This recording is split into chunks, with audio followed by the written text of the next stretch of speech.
Boa noite. Começando mais uma edição do Jornal da Difusora. Vamos aos destaques de hoje. Maranhão atinge marca de 10 mil mortes por Covid-19. Secretaria de Saúde anuncia para o dia 15 início da aplicação da terceira dose da vacina, mas alguns municípios já adiantaram a imunização. Comerciantes de Imperatriz contabilizam prejuízos depois do vendaval que derrubou até parte da estrutura do estádio Frei Epifânio no final de semana. E ainda há variedade de produtos típicos do mercado das Sulhas, que fazem do local um dos pontos mais visitados por turistas na capital. O Jornal da Difusora já está no ar.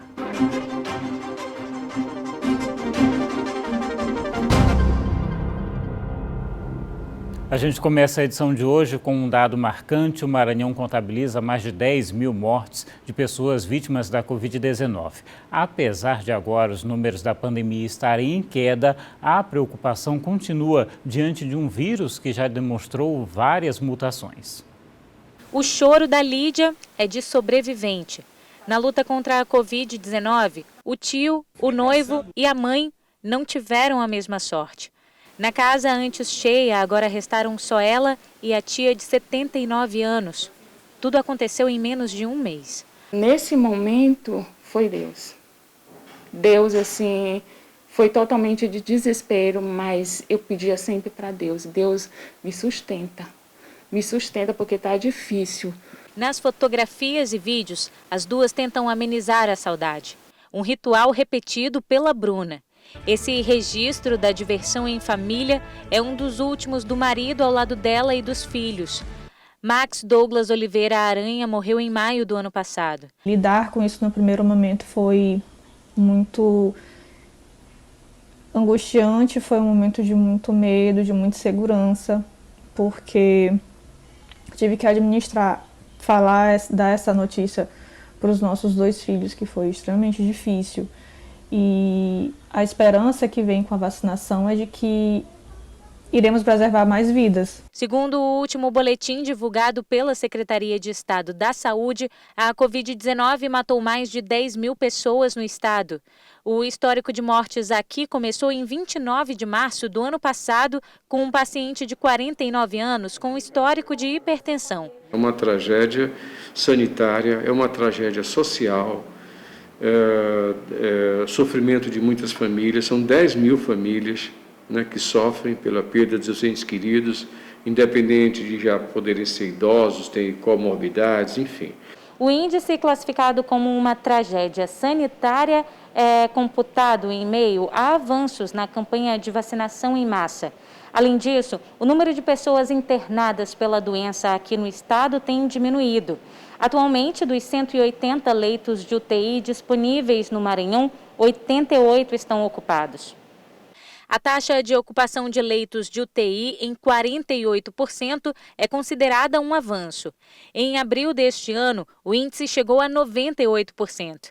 Atualmente, mais de 34 mil pessoas estão em tratamento domiciliar e 31% dos leitos de enfermaria estão ocupados. Ao todo, 348.440 casos da doença foram notificados no estado ao longo da pandemia. A gente lamenta cada óbito, cada família enlutada em razão da pandemia. A gente chega a esse número, mas é importante dizer que o Maranhão tem a melhor resposta no enfrentamento da pandemia. A gente tem um número de óbitos 2 vezes menor do que o pior estado da federação, algumas vezes melhor do que a média do Brasil. A gente é o melhor estado do país no combate à pandemia da Covid-19. E os especialistas continuam alertando. Ainda não é seguro aglomerar e os cuidados sanitários precisam ser mantidos. Infelizmente, nós vamos ter que usar essas medidas restritivas durante um bom tempo ainda. Não é o momento da gente liberar geral. No mesmo São Luís, tendo tido uma cobertura muito boa, nós temos que lembrar que muito dessa cobertura aconteceu com vacinas que têm se mostrado ainda, vamos dizer assim, frágeis. Vamos atualizar, então, os números da pandemia aqui no estado, com os dados divulgados hoje pela Secretaria de Estado da Saúde. Aqui para a gente tem desde o início da pandemia 348.591 casos confirmados da doença no Maranhão. Nas últimas 24 horas foram 151 novos casos. Nós temos também em recuperação da doença aqui no estado oficialmente 34.665 pessoas. O número das que já se recuperaram ultrapassa os 303.900, foram 10.016 mortes confirmadas pela doença no Maranhão desde o início da pandemia, 14 mortes confirmadas somente nas últimas 24 horas. E olha, após o anúncio do Ministério da Saúde, começa no dia 15 de setembro a aplicação da dose de reforço da vacina contra a Covid-19, isso em todo o Maranhão. Processo que tem provocado algumas dúvidas quanto ao tipo de vacina que vai ser usada, diferente das doses anteriores. O questionamento tem sido feito por muitas pessoas que receberam as 2 primeiras doses de uma outra vacina. A pergunta que se faz é se de fato é seguro tomar uma 3ª dose de um imunizante diferente. Isso não interfere na capacidade de desenvolver a resposta imune e também eles trazem até 2 pontos importantes em relação a essa mistura de imunizantes. Porque você trabalha com tecnologias diferentes, você trabalha com imunizantes diferentes, então são formas diferentes de você estimular o sistema imune e isso pode ser positivo. A imunização com uma 3ª dose de reforço visa garantir uma proteção ainda maior entre o público-alvo já definido pelo Ministério da Saúde, principalmente nesse momento em que uma nova variante, a Delta, já circula no país. Teoricamente e cientificamente vem se mostrando como talvez o melhor caminho. Melhorar a proteção desses indivíduos, porque a gente ainda percebe uma certa vulnerabilidade deles à infecção. E quando a gente fala das variantes, a gente tem que pensar que quanto menos o vírus for transmitido, menor a possibilidade de variantes surgirem. Mesmo com a antecipação em algumas cidades, como é o caso de São Luís, de acordo com a Secretaria de Estado da Saúde, a aplicação da 3ª dose contra a Covid-19 em todo o Maranhão ocorre a partir do dia 15 de setembro, conforme já planejado pelo Ministério da Saúde. Inicialmente, receberão as doses de reforço as pessoas com 70 anos ou mais ou imunossuprimidos. A gente verificou nessas pessoas que há de fato uma diminuição da eficácia da vacina ao longo do tempo. Então quem tomou a 2ª dose há mais de 6 meses vai tomar uma 3ª dose de reforço se você tem mais de 70 anos. Não é para todo mundo, é para quem tem mais de 70 anos. Pois é, enquanto isso, Caxias já anunciou o calendário de aplicação da 3ª dose. O reforço da vacina começa com idosos a partir dos 70 anos. O reforço da 3ª dose da vacina contra a Covid-19 foi anunciada pelo prefeito de Caxias nas redes sociais. No município, estão aptos a tomar o reforço vacinal já autorizado pelo Ministério da Saúde os idosos com idade a partir de 70 anos ou mais e que tomaram a 2ª dose há pelo menos 6 meses. A procura pela vacina por esse público foi tímida no primeiro dia. Mas a dona Raimunda, de 89 anos, já veio garantir a dose, acompanhada do filho. Estou sentindo bem. Eu tomei as 2, é para poder ter a vida para frente. Graças a Deus que teve essa oportunidade. Hoje é o primeiro dia e ela já no primeiro dia já vacinada. Espero que não demore para dia 5, porque eu estou com 65 e estou aguardando a minha 3ª já também. Uma das principais recomendações do Comitê de Enfrentamento ao Coronavírus em Caxias é que esses idosos compareçam aos locais de vacinação para receber essa dose de reforço acompanhado de algum parente. Isso é preciso para que algumas dúvidas necessárias sejam tiradas antes da vacinação. Alguns idosos chegaram para vacinar, mas não conseguiram. É que para alguns deles o prazo mínimo para esse reforço não tinha sido atingido. É preciso atentar para os detalhes na carteira de vacinação. A imunização com a 3ª dose em Caxias acontece nos 3 pontos convencionais. Ginásio de Esportes João Castelo, de segunda a sábado, das 8 às 17 horas, na unidade do SESI Senai e no Caxias Shopping, também das 8 horas às 17 horas, mas apenas de segunda a sexta-feira. É necessário apresentar um documento de identificação com foto e caderneta de vacinação.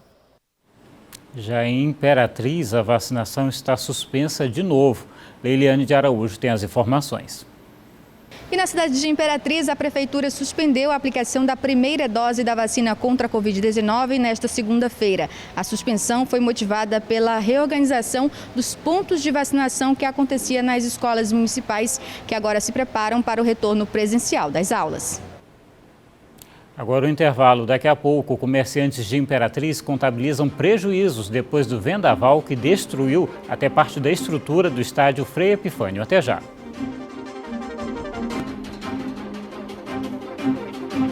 Estamos de volta e agora a gente fala sobre um mau exemplo que não deve ser seguido por ninguém e aconteceu hoje aqui em São Luís. Olha só, o Corpo de Bombeiros recebeu uma chamada para atender a uma ocorrência de incêndio em um apartamento no edifício localizado na Avenida dos Holandeses, na Ponta da Areia. Uma equipe do Corpo de Bombeiros com caminhão especializado foi até o local, no entanto, ao chegar lá, não tinha incêndio algum. Tudo não passou de um trote. Brincadeira sem graça e que, diga-se de passagem, pode inclusive trazer uma série de complicações. Agora a gente muda de assunto porque Imperatriz começou o trabalho de contabilizar os prejuízos e reconstruir os estragos provocados pelo vendaval que atingiu a cidade no final de semana. O vídeo foi gravado por moradores de uma casa na Nova Imperatriz e mostra o estrago provocado pela força do vento, que derrubou o forro, o que aconteceu em vários imóveis residenciais e comerciais. Quase 48 horas depois, muita gente ainda calcula prejuízos. O susto foi grande até para quem não estava na cidade. Seu Francisco ficou sabendo pelas redes sociais. O Raimundo mora na Vila Nova. Antes de saber da notícia pela TV, para ele estava tudo normal. Atento a assistir o jogo do Flamengo. Aí, de repente, o menino olhou no celular e disse: olha, seu Francisco do Ouro, o que está acontecendo na Imperatriz? Uma chuva de granito destruiu o telhado do estado e um absurdo, o povo está tudo assustado. Graças a Deus que até agora não morreu ninguém. Quando eu vi a situação do estádio, meu Deus do céu, aí eu fiquei tudo preocupado. Estádio, a quadra de esporte lá da Mané Garrincha, Beira Rio, Praia do Meio. No centro comercial, hora de recuperar fachadas de lojas. No estádio Frei Epifânio, uma equipe de técnicos da Defesa Civil Estadual realizou nesta segunda-feira uma vistoria, acompanhada pelo comandante do 3º Batalhão de Bombeiros Militar. O principal fator que ocasionou o colapso aí do telhado foi a ventania, mas aproveitou-se o momento da vinda deles para observar outros pontos que podem ser melhorados, como alguns pontos de fissura que devem ser corrigidos antes do estádio voltar a ser utilizado. As ferragens apresentam poucos sinais de corrosão, o ferro foi retorcido, não houve rompimentos do ferro, então isso indica que a força da ventania realmente excedeu a capacidade ali de sustentação daquela estrutura metálica. Na Praça Mané Garrincha, a limpeza também foi iniciada no final de semana. Na manhã desta segunda-feira, a Defesa Civil voltou ao local para acompanhar os trabalhos. A Defesa Civil já inicia no dia de hoje com monitoramento e acompanhamento, da remoção do material, na realidade aqui da quadra, que desabou. Então esse material ele precisa ter um cuidado na retirada, até para retirar precisa ter o cuidado para que não aconteça outros acidentes. Olha só, agora no HRO Unidade Golden você tem um espaço pensado para o seu conforto, comodidade e segurança. Ampliamos para melhor servir e reforçamos nossas práticas de segurança. Isso torna a sua experiência muito mais agradável e tranquila na hora de cuidar dos seus olhos. No HRO Unidade Golden você tem à sua disposição equipamentos modernos, corpo clínico altamente especializado e uma estrutura ampla e aconchegante. Anote agora o WhatsApp da Central de Agendamentos do HRO e agende já uma consulta. 98-2107-4050. 98-2107-4050. Conheça o HRO Unidade Golden. HRO cuidando dos seus olhos para você ver e viver melhor. O HRO Unidade Golden está de cara nova. Um espaço completamente renovado pensado para o seu conforto, comodidade e segurança. Com equipamentos modernos, corpo clínico altamente especializado e flexibilidade de horários, inclusive com atendimentos noturnos. Agende sua consulta e conheça o HRO Unidade Golden. HRO, cuidando dos seus olhos para você ver e viver melhor. Mais um intervalo, daqui a pouco, a variedade de produtos típicos do Mercado das Tulhas, que faz do local um dos pontos mais visitados por turistas na capital.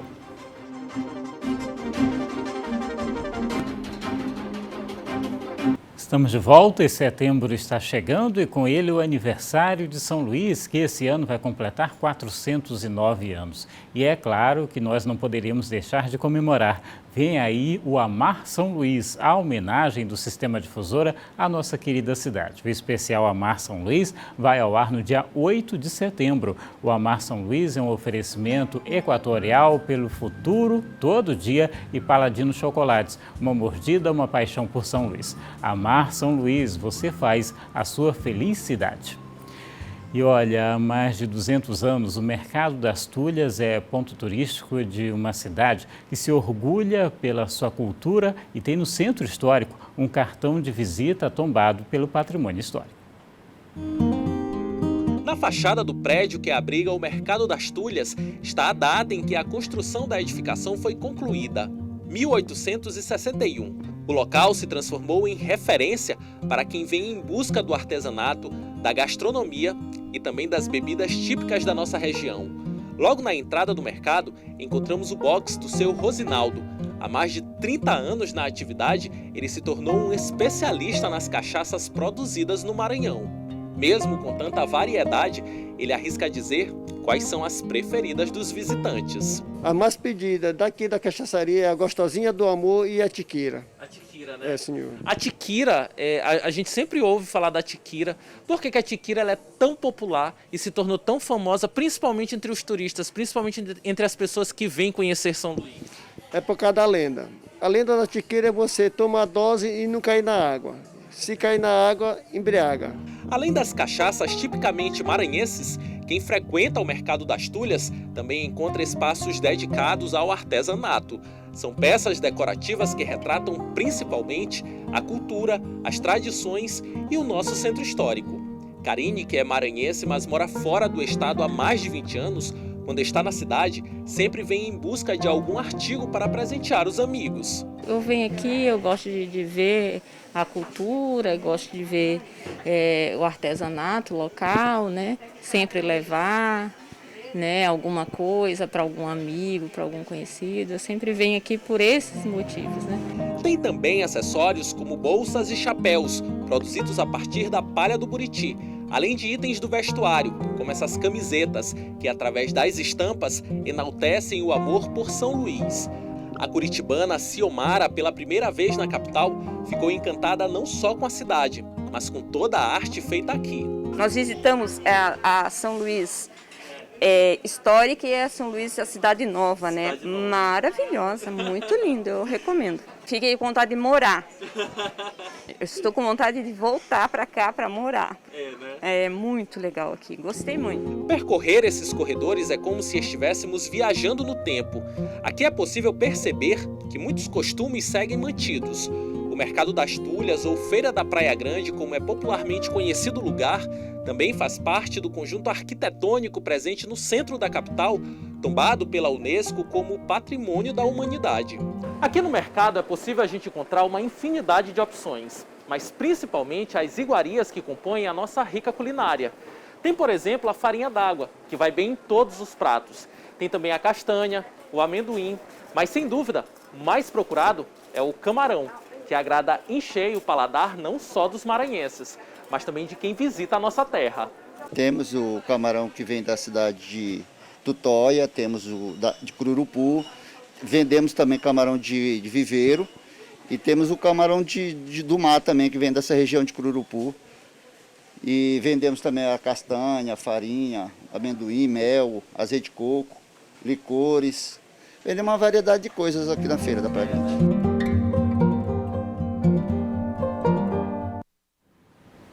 E a gente fica por aqui com imagens da Avenida das Cajazeiras. Obrigado pela audiência, pela companhia. Boa noite. Até amanhã.